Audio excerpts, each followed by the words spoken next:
Hey guys, how's it going? So we're live on the PTR, and I kind of just want to talk about this briefly for a minute here because I thought about explaining a lot about this, but I think it's really simple. This is the third release of TBC.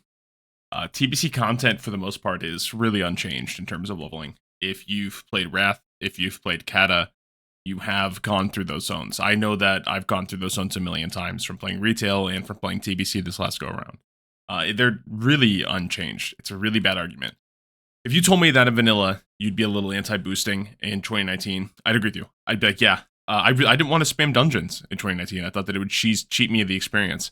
But I wound up doing it. It was fantastic. But I think that if you told me 2019 when the game had just released that, you know, doing it the old-fashioned way, I would agree with you. I think that, a lot of people hadn't done it and it was worth it. But man, this is the third launch of TBC. Boosting should 100% be on the menu. I vehemently hate the argument of like, well, it's not really playing the game if you're boosting. If you're a grown man and you genuinely care about how other people play the game, if it has zero effect on you, you're lost. Like you are legitimately lost. I could not give a fuck less about how other people want to play the game with the time they're using and the money they're spending on it. I really could not care less.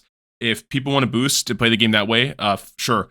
I am in touch with reality, and I know that the player base is aging, and it's not 2007 anymore, where the majority of the player base is like early 20s and in middle school, high school. I mean, I was in elementary school at that time, but so I'm in touch with reality on that. I know that the player base is aging, and that this is not really a player base that can sustainably continue to just level without boosting or any aid or without changes.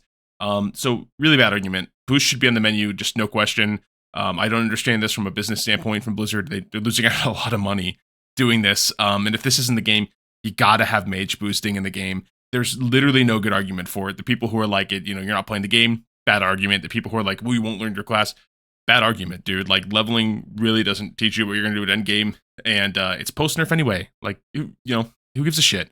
Anyways, I really hope that they go back on this decision. It's really, really stupid. And this is coming as someone who did the boosting to 60 as a Draenei Shaman in that 2-week pre-patch back then. Like, just mind-numbingly bad decision. Anyways, Blizzard, please revert this. See ya.